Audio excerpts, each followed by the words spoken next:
Invito a abrir sus Biblias en la epístola del apóstol Pablo a los Filipenses. Epístola del apóstol Pablo a los Filipenses. Estamos estudiando de manera sistemática la epístola de Pablo a los Filipenses y en esta mañana, con la ayuda del Señor, vamos a leer desde el versículo 21 al 23. Y dice así la palabra del Señor. Porque para mí el vivir es Cristo y el morir es ganancia. Mas si el vivir en la carne resulta para mí en beneficio de la obra, no sé entonces qué escoger, porque de ambas cosas estoy puesto en estrecho, teniendo deseo de partir y estar con Cristo, lo cual es muchísimo mejor. Como bien saben los que estuvimos el domingo pasado, vimos lo que significaba la vida del cristiano, vimos lo que significaba vivir es Cristo. Y vemos en el versículo 21 que existen dos partes en esta frase. Una es vivir es Cristo y la segunda es el morir es ganancia. Y hoy día, con la ayuda del Señor, vamos a ver lo que significa morir es ganancia. Y es una afirmación característica del apóstol Pablo, una afirmación obviamente desafiante y muy emocionante, que a menudo nosotros la decimos de una manera muy ligera y no consideramos lo que significa decir lo que estamos diciendo, que vivir es Cristo y morir es ganancia. Y la pregunta que con la ayuda de Dios nos vamos a hacer para poder dar una apertura, así como fue la pregunta del domingo pasado, ¿qué significa vivir? ¿Qué significa la vida? Hoy día, con la ayuda de Dios, vamos a ver lo que significa para nosotros la muerte. ¿Qué es la muerte?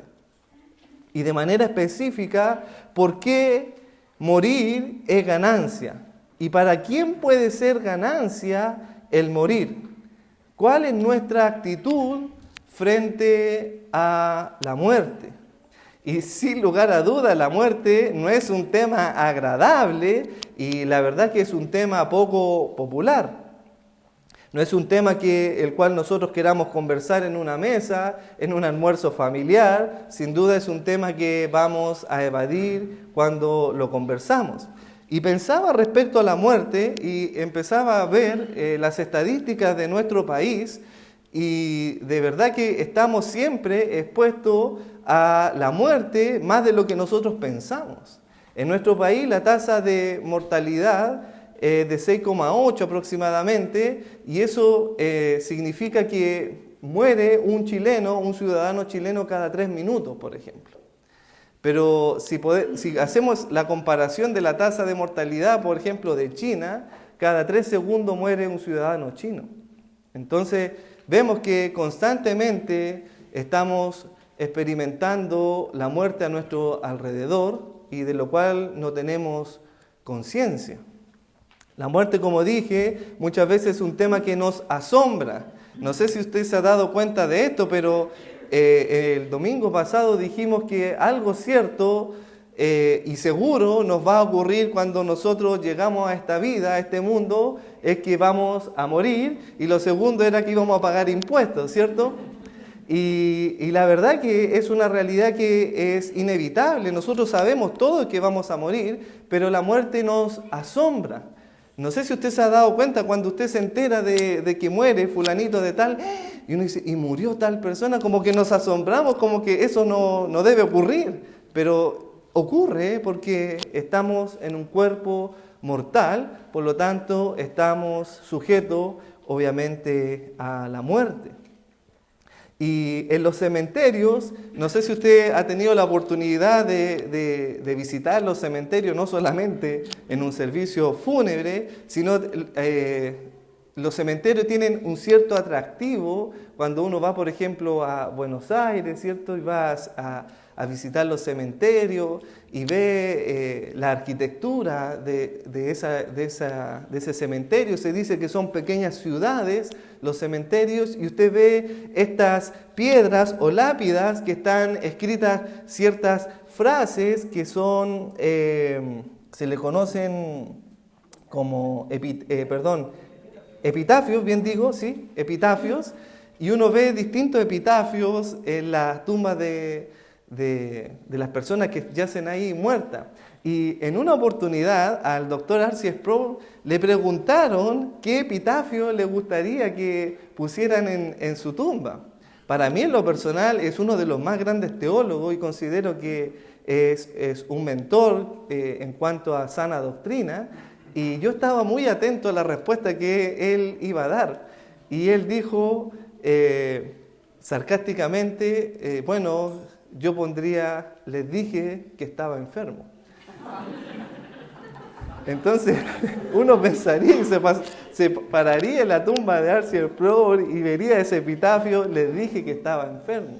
Sin duda todos padecemos de esa enfermedad que algún día vamos a morir. Es algo que no tiene cura, es algo que debemos enfrentar.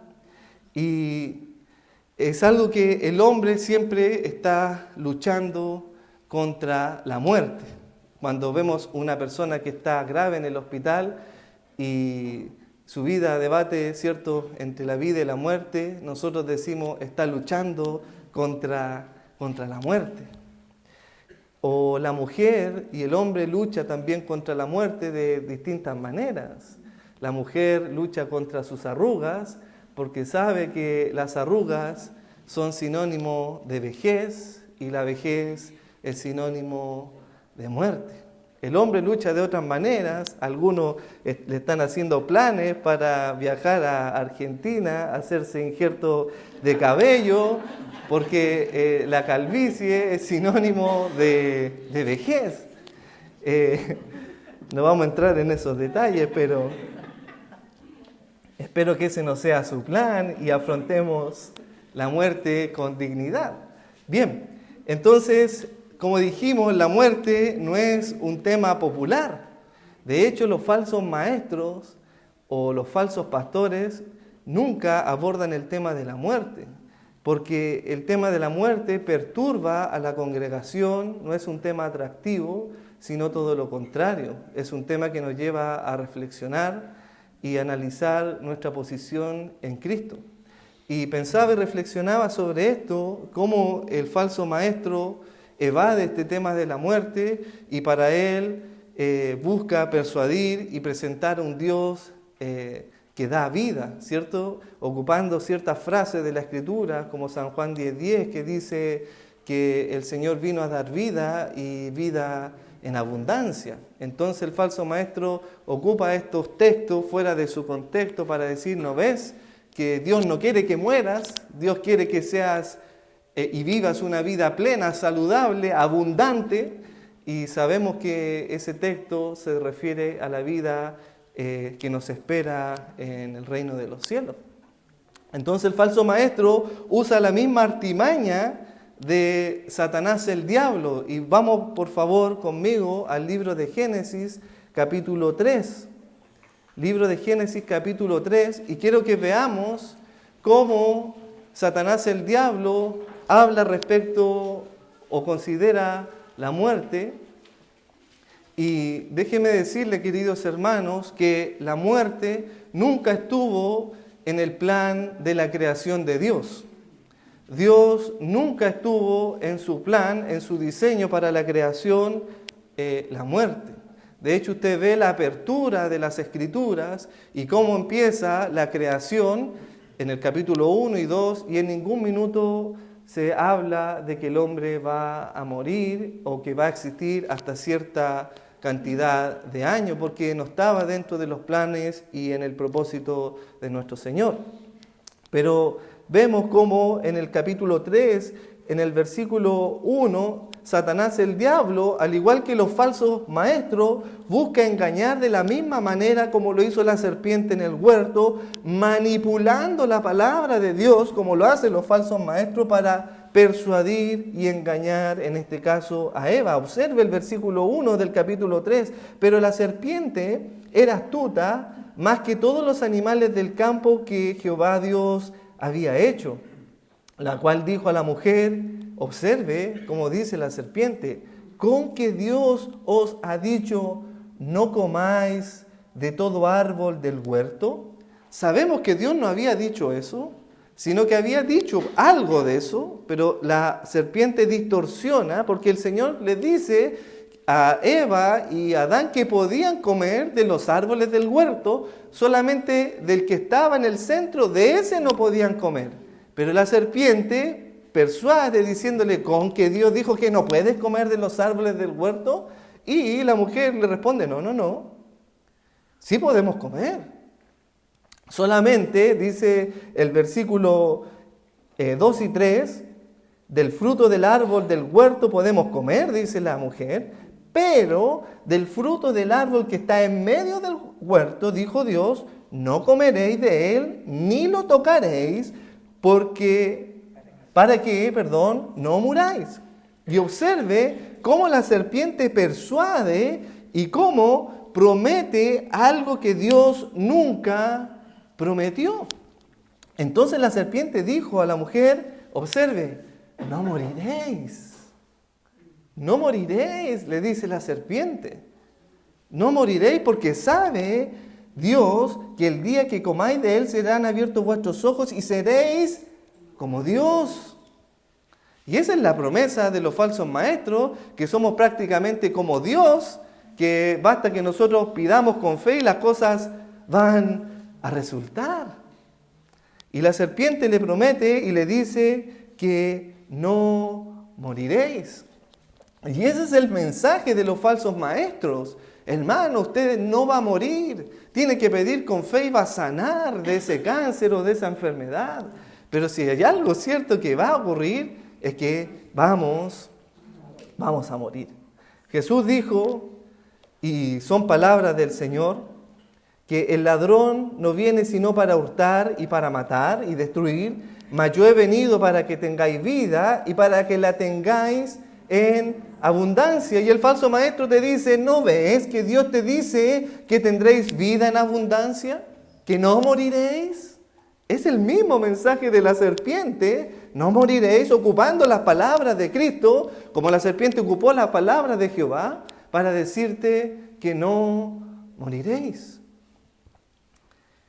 No moriréis, y prometen el paraíso en la tierra, y los hombres comienzan a amar este paraíso terrenal que les ofrece el diablo con sus ayudantes, y vivimos una vida bajo ese pensamiento de la serpiente, pensando que no vamos a morir. No sé si se ha dado cuenta que vivimos así. Pensamos que nos vamos a morir, salimos de nuestro hogar, pensamos que vamos a regresar, vamos a trabajar y volvemos sin una conciencia de que en cualquier minuto podemos morir. Está el engaño y la influencia de Satanás, el diablo, en prometer esta no muerte y creer que somos como Dios, que nada nos puede ocurrir, que vivimos olvidándonos de la muerte. Pero el Señor Jesucristo es claro y es bien categórico en esto. En San Juan 12:25 dice, el que ama su vida, la perderá. Y el que aborrece su vida en este mundo, para vida eterna la guardará. Nos damos cuenta entonces que nuestro afecto por la vida en este mundo no debe existir en nuestra vida como cristianos, sino que debemos anhelar la vida eterna juntamente con Cristo el Señor. Y sabemos entonces que la muerte no es la no existencia, como algunos piensan que la persona murió y dejó de existir, como que hasta ahí quedó y se terminó la historia de la vida. Nosotros sabemos por medio de la Escritura que después de la muerte va a ocurrir algo. Y con la ayuda de Dios vamos a observar lo que va a suceder. Y la verdad que cuando uno leía estos pasajes respecto a la muerte, uno empieza como poco a poco a tener temor, empieza a pensar respecto a la muerte. Y hay un texto en Mateo 10:28 que dice: no temáis a los que matan el cuerpo, mas el alma no pueden matar, temed más bien a aquel que puede destruir el alma y el cuerpo en el infierno. ¿A quién se refiere aquí el Señor Jesucristo? Muchos piensan que se refiere a Satanás, el diablo, el que puede matar el alma y destruir el cuerpo en el infierno, pero no es así, sino se refiere a Dios. Dios es el que puede matar el alma y enviar el cuerpo de un hombre eternamente al infierno. Pero, ¿qué es la muerte? Esa es la pregunta que con la ayuda de Dios vamos a buscar contestar. Como dijimos, la muerte no estuvo en el plan original de Dios, sino que la muerte se origina, y aquí está el origen de la muerte. ¿Dónde se origina la muerte? Porque sabemos que no estaba dentro del plan de Dios. ¿Dónde se origina la muerte? Bueno, el apóstol Pablo nos enseña y nos dice en su carta a los Romanos, en el capítulo 5, el versículo 12, nos dice dónde se origina la muerte y cómo entra la muerte en la creación. Dice Pablo, y nos explica con mayor claridad en la epístola a los Romanos, en el capítulo 5, en el versículo 12, dice: por tanto, como el pecado entró en el mundo por un hombre, ¿quién era ese hombre? Adán, perfecto, y por el pecado, la muerte. Así la muerte pasó a todos los hombres por cuanto todos pecaron. De manera que cuando entró la muerte por Adán, desde Adán se transmite la muerte ahora a todos los hombres, por cuanto todos pecaron. Es decir, nacemos de una raíz pecaminosa de desobediencia que surge en Adán. Por eso morimos en consecuencia al pecado original del huerto. Sin embargo, las Escrituras nos enseñan no solamente respecto al origen de la muerte, sino también nos enseñan que existen 3 tipos de muerte. Y vamos a ver en esta mañana estos 3 tipos de muerte que existen. La primera es la muerte física. La muerte física, la segunda es la muerte espiritual y la tercera es la muerte eterna. Son esos 3 tipos de muerte que las Escrituras nos revelan. No existe otro tipo de muerte, no existe nada fuera de esto, según lo que revela la palabra del Señor. Y vemos algunos aspectos, por ejemplo, de la muerte física. La muerte física se entiende como el cese de la vida corpórea, cuando los órganos del cuerpo, los órganos clave, dejan de funcionar, como por ejemplo el cerebro o el corazón, y produce obviamente la muerte física de la persona. De hecho, Eclesiastés 12 dice: y el polvo, que es el cuerpo, vuelve a la tierra como era desde un principio, y el espíritu vuelve a Dios que lo dio. De manera que cuando estos órganos vitales dentro del cuerpo dejan de funcionar, empieza el cese de la vida. Santiago capítulo 2 versículo 26 nos dice: porque como el cuerpo sin espíritu está muerto, de manera que cuando la persona muere, el espíritu ya no está en ese cuerpo. Y esa es la muerte física. La muerte espiritual implica la separación de Dios, donde un hombre puede estar vivo en este mundo, podemos estar vivos, pero espiritualmente está muerto. Y esa es la condición que nacen todos los hombres. Todos los hombres nacen espiritualmente muertos. No hay ninguno que nazca del vientre de la madre vivo espiritual. No hay ninguno, hermanos. Nadie puede decir: no, yo nací en cuna de oro, siempre he sido cristiano. No, ese es el engaño más grande que pueda existir de los falsos maestros, hacerles creer que ustedes nacieron en cuna de oro y que siempre han sido cristianos. Nadie nace vivo espiritualmente.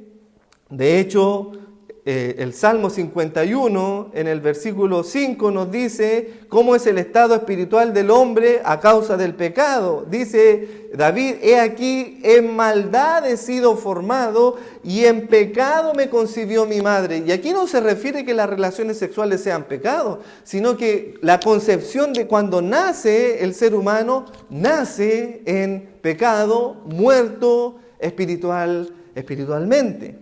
Y el apóstol Pablo nos enseña de esta realidad en Efesios 2:1, cuando nos dice que Él nos dio vida cuando nosotros estábamos muertos en nuestros delitos y pecados. Entonces esa es la muerte espiritual, es la separación de Dios a causa del pecado. Y todos, hermanos, todos nacen muertos espiritualmente.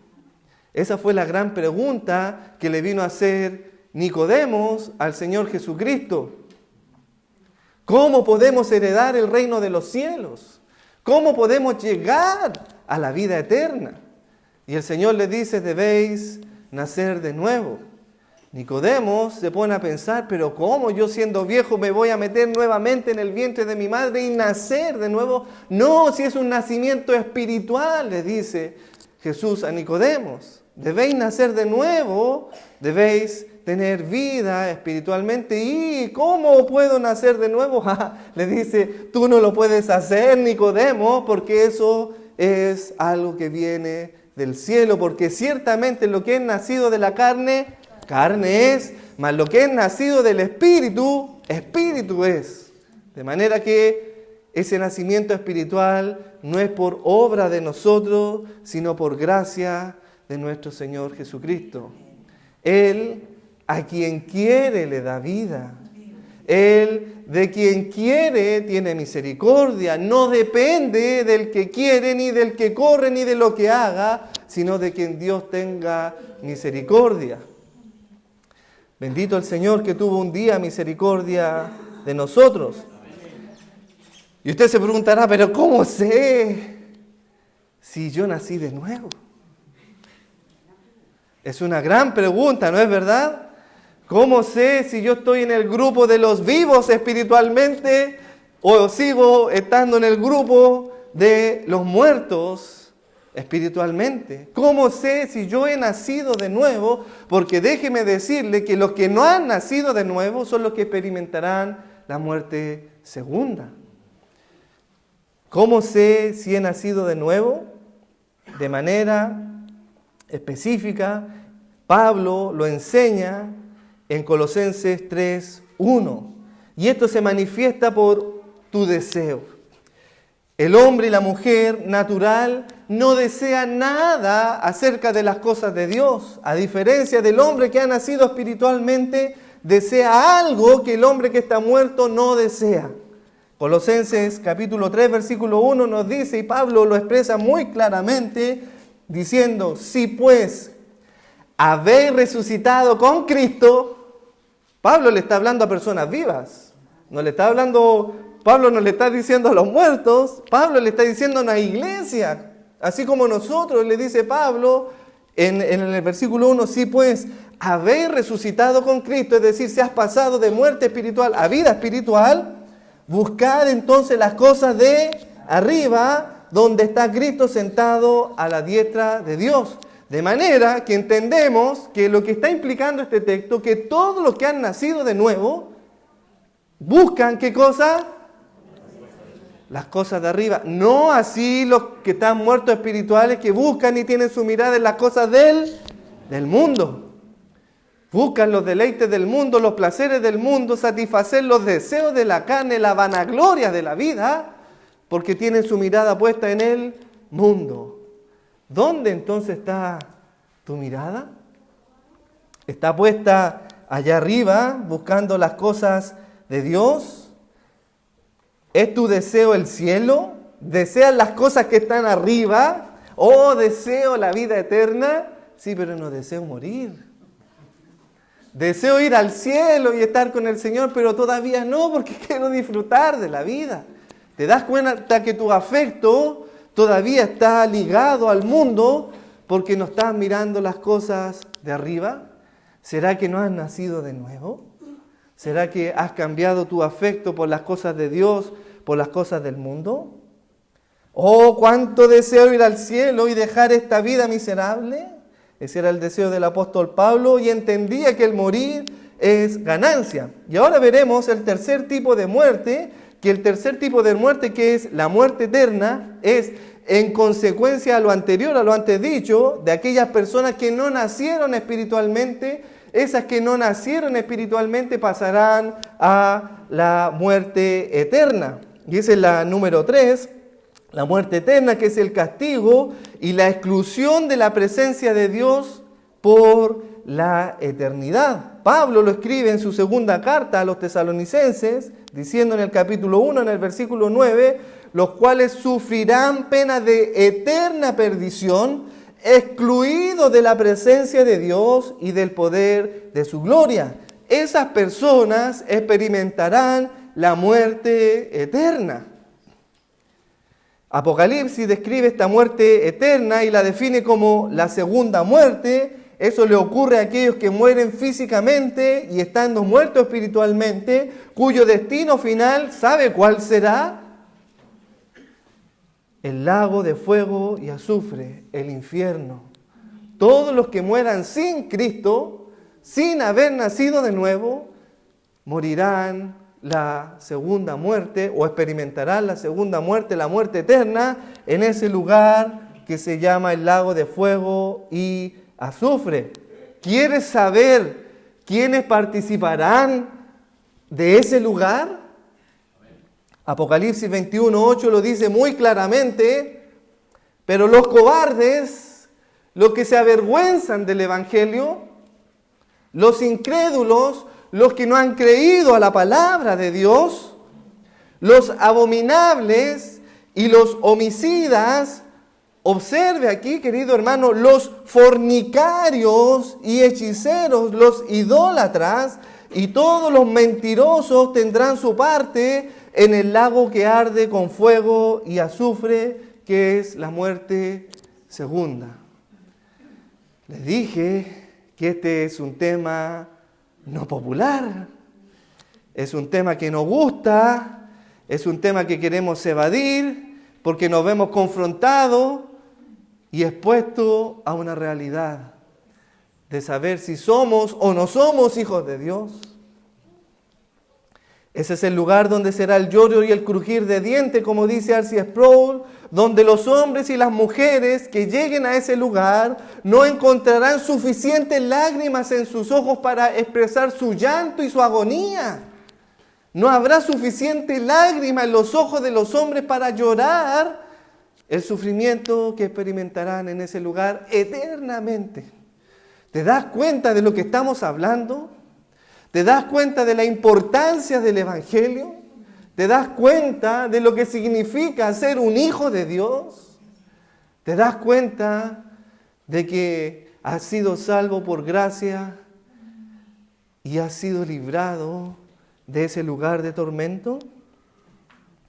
Ese lugar sin duda estará lleno de muchas personas que dijeron: Señor, Señor, no profetizamos en tu nombre, no echamos fuera demonios en tu nombre no hicimos milagros. Son todas esas personas que buscan a Dios por un milagro, hermano. No vienen buscando a Dios por la salvación de su alma, sino vienen buscando a Dios por un milagro, por los beneficios.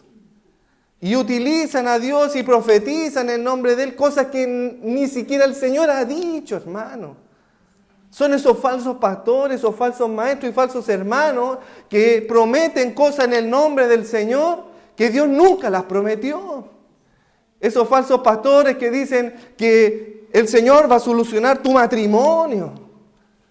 Hermano, ¿dónde está esa promesa? Si lo que el Señor te dice es que primero arregla tu vida, porque entiende que los fornicarios irán al infierno, y abandona tu pecado, ama a tu esposa, la mujer obedezca a su marido. Y muchos le dirán: Señor, Señor. Y el Señor le declarará: nunca os conocí. Apartados de mí, hacedores de maldad. Y fíjese esa frase, hermano, que eso está en Mateo 7:22. El Señor le dice, nunca, hermano, nunca te he conocido, no sé quién eres, ¿qué haces aquí? Te vas a ir al infierno, no sé quién eres. Nunca os conocí, y esa realidad la tenemos en la parábola de Lázaro y el rico. Lázaro, que estaba a la puerta de ese rico, mendigando en vida, y ambos van a la muerte, tanto el rico como Lázaro, y cuando llegan al Hades, el rico no tiene nombre, hermano. Lea esa parábola, el rico no tiene nombre porque Dios no lo conoce, pero el mendigo llega y tiene nombre, y se llama Lázaro. ¿Cómo se llama ese rico?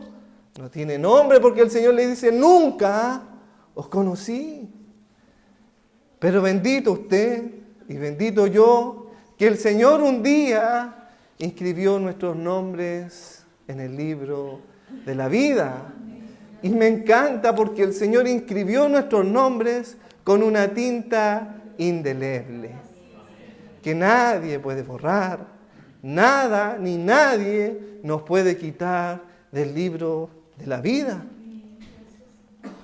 Espero, querido hermano, que tú no estés en ese grupo de los que buscan al Señor por milagros, de esos que buscan profetizar cosas que están fuera de las Escrituras, porque sin duda será el lloro y el crujir de dientes.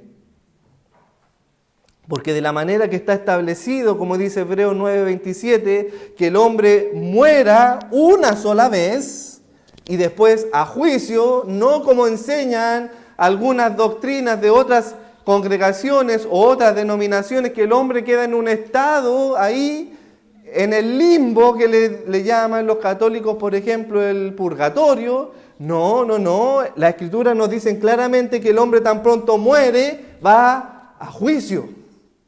Usted tan pronto cierre sus ojos por la muerte, usted va a estar delante de la presencia del Señor. Y el Señor ahí lo va a enjuiciar a usted. Y le va a decir a ver qué o cuál es su posición en Cristo. O si no estás en Cristo, los que no estás en Cristo, para afuera. Y los que sí están en Cristo, al paraíso. De manera entonces que entendemos que después de muertos vamos a juicio y apareceremos o en el cielo o en el infierno. Y la proposición homilética del mensaje de hoy es: solo para aquellos que están en Cristo y han experimentado la regeneración, que es el nuevo nacimiento, podrán decir y experimentar la muerte como ganancia, porque no aparecerán en el infierno, sino estarán con Cristo. ¿Por qué es mucho mejor morir entonces y estar con Cristo?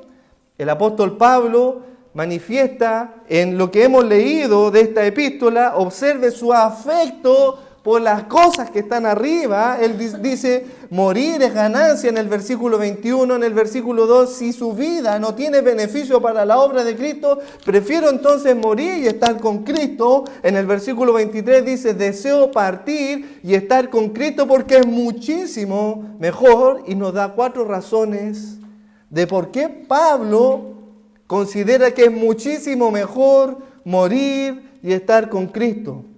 ¿Por qué morir es ganancia? Razón número 1. El apóstol Pablo desea partir y la razón número 1 es por permanencia. Permanencia. El apóstol Pablo desea partir y dejar este cuerpo transitorio, este tabernáculo terrenal que se movía de un lugar para otro. Pablo anhelaba una casa permanente. Permanente. Y la idea aquí está en que usted, no sé si recuerda, cuando en el Antiguo Testamento el pueblo de Israel se movía, ¿cierto?, por el desierto y tenían el tabernáculo con la presencia de Dios. ¿Qué debían hacer cuando se tenían que mover ahora a otro lugar? Tenían que desarmar el tabernáculo, ¿o no? Y moverlo hacia donde Jehová le decía que tenían que ir. De eso se trata. Aquí la ilustración es la misma. Estamos en un tabernáculo temporal que nos movemos de un lado para otro y tenemos que desarmar este tabernáculo, y Pablo anhela un tabernáculo, una casa, un templo no hecho por mano de hombre, cuyo arquitecto y constructor es Dios, en una ciudad que tiene fundamentos. Y aquí está esta ilustración, hermanos. Una casa con fundamentos, ¿puedo mover esta casa y llevármela a otro lugar? No, porque tiene fundamentos. Y eso es lo que deseaba Pablo, tener una morada permanente con el Señor, no este cuerpo carnal, sino ese celestial que tiene fundamentos, que es eterno. Hebreos 11:10 dice, porque esperaban estos hombres de Dios la ciudad que tiene fundamentos. Ellos no esperaban la tierra prometida y la nueva Jerusalén donde iban a construir los muros y el templo de Salomón, no. Ellos esperaban a esa ciudad celestial que tiene fundamentos, cuyo arquitecto y constructor es Dios. Anhelaban aquella ciudad que tiene fundamentos, no vivir más en carpas de campaña, porque sabemos que si nuestra morada terrestre, este tabernáculo, se deshiciere, tenemos a Dios un edificio, una casa no hecha de manos, eterna en los cielos, y por esto gemimos. Pablo gemía anhelando esa casa. ¿Se recuerda las palabras del Señor Jesucristo que dice que Él iba a ir, ¿cierto?, al reino y los dejaría? Pero ahí hay una frase, eso está en San Juan, vamos por favor a San Juan, si no me equivoco, San Juan 14, alguien me pueda corregir, el versículo 1 y 2. Vamos por favor aquí, que es importante. San Juan 14, versículo 1 y 2 dice, observe, no se turbe vuestro corazón, creéis en Dios, creed también en mí. En la casa de mi Padre muchas moradas hay. Esa es la casa que esperaba el apóstol Pablo. No se refiere, querido hermano, a una casa con puerta y ventana, sino que se refiere al nuevo cuerpo del cristiano glorificado en los cielos. Esa es la casa, ¿no? Muchos creen que usted va a llegar a esa casa y va a abrir la puerta. Bueno, esta es mi morada que el Señor me preparó para mí, mi DFL2, o como algunos falsos pastores están ofreciendo comprar ciertas hectáreas, ¿cierto?, en el cielo. No, hermano, no se refiere a eso. Esta casa que está diciendo el Señor Jesucristo es el cuerpo nuevo que Dios nos tiene preparado. Y observe lo que dice, en la casa de mi Padre muchas moradas hay. Y observe, si así no lo fuera, yo lo hubiera dicho. Voy pues a preparar lugar para vosotros. Y aquí quiero que nos detengamos un poco acá, porque este tema o este versículo se predica mucho en servicios fúnebres, ¿cierto? Y se hace entender que Jesucristo fue al cielo a preparar moradas. No. Leamos y con un análisis observacional. Observe, dice, en la casa de mi Padre ya están las moradas. Solamente que está diciendo, si así no lo fuera, yo lo hubiera dicho. ¿Te das cuenta? Pero ya están las moradas allá. Y eso es lo que anhelaba Pablo, esa morada eterna allá en los cielos, por lo cual él gemía, anhelaba tener esa morada permanente y estar juntamente con Dios. Esa es la primera razón de por qué él deseaba y entendía que morir es ganancia. Y Pedro, el apóstol Pedro, hoy día estudiamos a los apóstoles, también en su segunda epístola, en el capítulo 1, versículo 14, también anhelaba lo mismo, sabiendo que en breve debo abandonar este cuerpo. Pedro sabía, mientras estaba en esta tierra, que en algún minuto o en breve tiempo, porque el Señor le había dicho, tengo que abandonar este cuerpo, este tabernáculo terrenal, temporal, para ir a uno eterno, a esa morada que está preparada por el Padre solamente para aquellos que han nacido de nuevo. Y hay un himno que cantamos y es hermoso ese himno. Soy extranjero aquí, en tierra extraña estoy, mi hogar está muy lejos del sol más allá, ¿cierto? A todo pecador, embajador yo soy. Esa es nuestra condición, somos embajadores de la ciudad celeste. Estamos aquí de manera temporal, como los embajadores que anuncian su ciudadanía y le presentan a otras personas el lugar de donde son ellos. Eso hace un embajador. Cuando enviamos a un embajador de nuestra nación a otro país, él va a contar cómo es nuestra nación, de la cordillera y del mar. Así somos nosotros, que contamos como embajadores de lo que nos espera allá por siempre y donde siempre Él reinará. La segunda razón es de libertad. El apóstol Pablo sabía que la muerte lo iba a liberar. ¿Y de qué lo iba a liberar? ¿De las cadenas de esa prisión donde estaba? Recordemos que Pablo está encarcelado, ¿cierto? En Roma escribiendo esta carta a los filipenses. ¿La muerte lo iba a liberar de la esclavitud de esas cadenas? No, lo sabemos, que él anhelaba ser liberado del cuerpo de maldad. Él anhelaba ser liberado del pecado que asedia a todo cristiano, porque aún siendo cristiano, seguimos pecando. El que dice que no ha pecado es, y la verdad de Dios no está en él.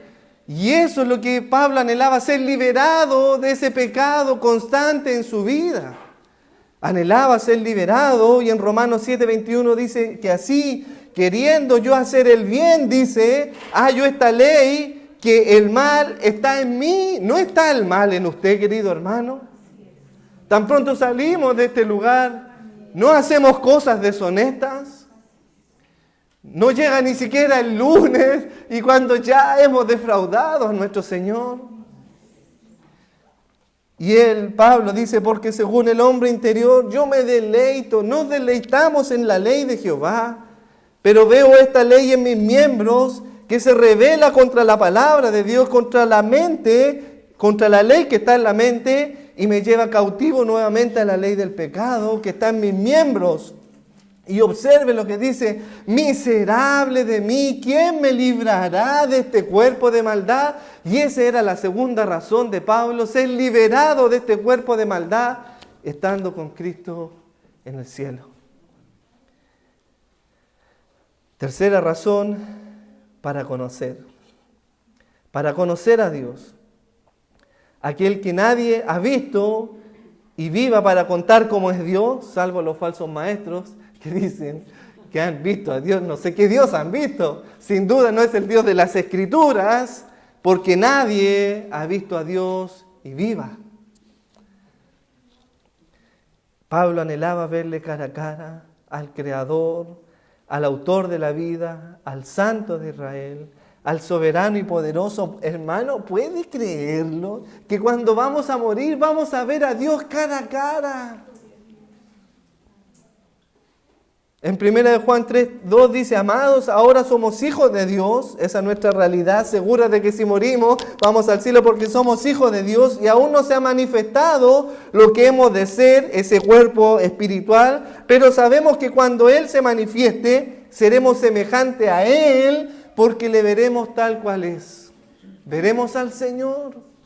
Lo que le pidió un día Moisés, que no pudo verlo, nosotros un día lo vamos a ver cara a cara. Y ese era el anhelo de Pablo.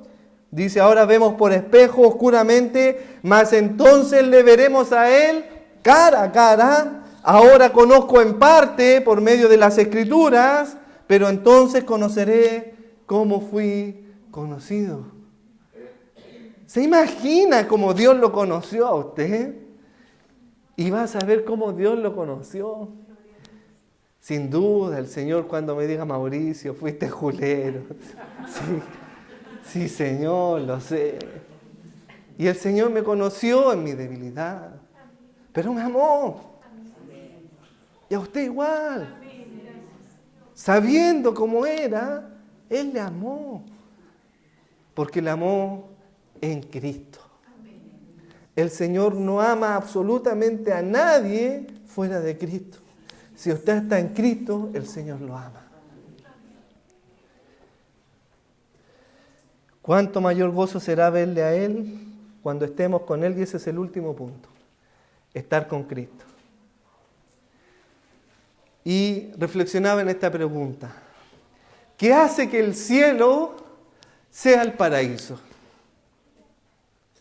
Sin duda nosotros imaginamos esas calles de oro, ese mar de cristal, esas puertas adornadas con perlas preciosas, y decimos, wow, ¿cómo será el paraíso? Pero sabe que el paraíso, si no está Cristo en él, deja de ser el paraíso. El paraíso es que Cristo está en ese lugar. No es el lugar, sino es la presencia de Cristo.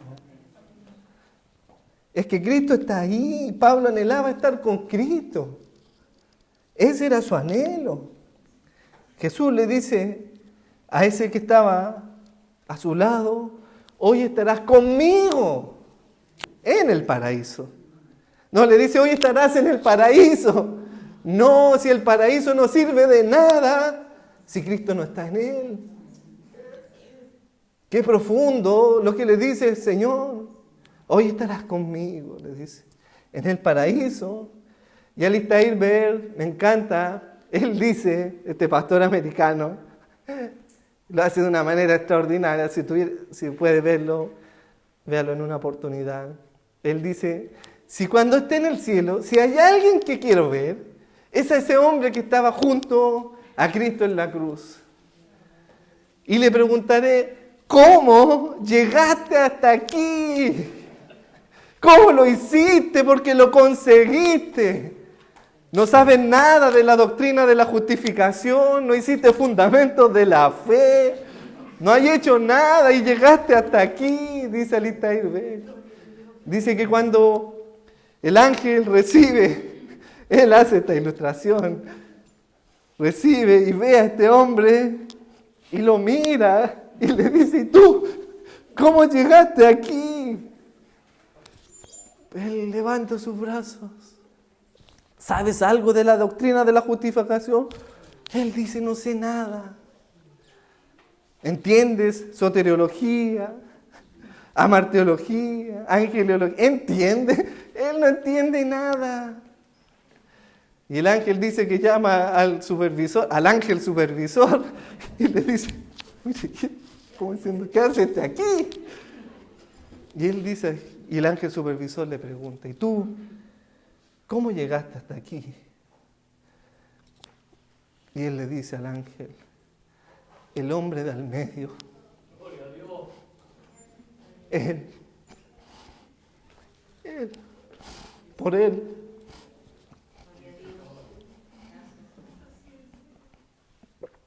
El hombre del medio me dice, él me dijo que iba a estar aquí. Somos salvos por gracia. No por obras. Somos salvos por gracia, perdón. Somos salvos por gracia. Gracias.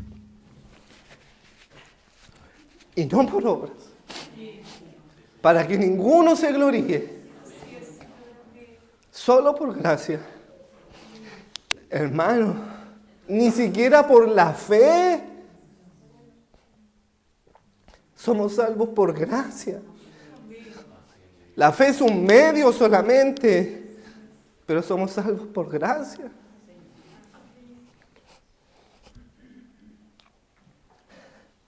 Así lo entendían. Y siempre lo entendieron los autores bíblicos, de que estar con Cristo es muchísimo.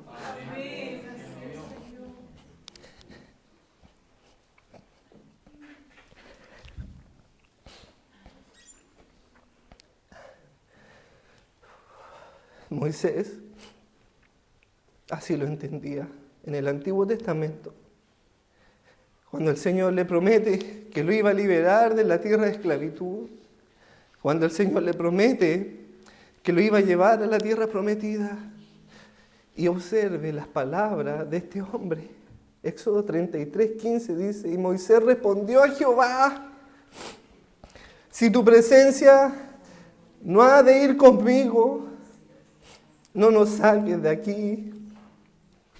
¿De qué sirve, hermano, que seamos liberados de la tierra de Egipto si la presencia de Dios no va con nosotros? Es lo mismo, hermano. El paraíso no sirve de nada si Cristo no está en él. Por eso que estar con Cristo es muchísimo mejor. Finalmente, de esto se trata. ¿Es Jesucristo suficiente para ti? Puedes decir como Pablo dice: tengo todo por basura. Mis títulos, mi profesión, todo lo que pueda obtener en este mundo, basura, al lado de Cristo. Solamente aquellos que tienen todo por basura pueden decir que morir es ganancia.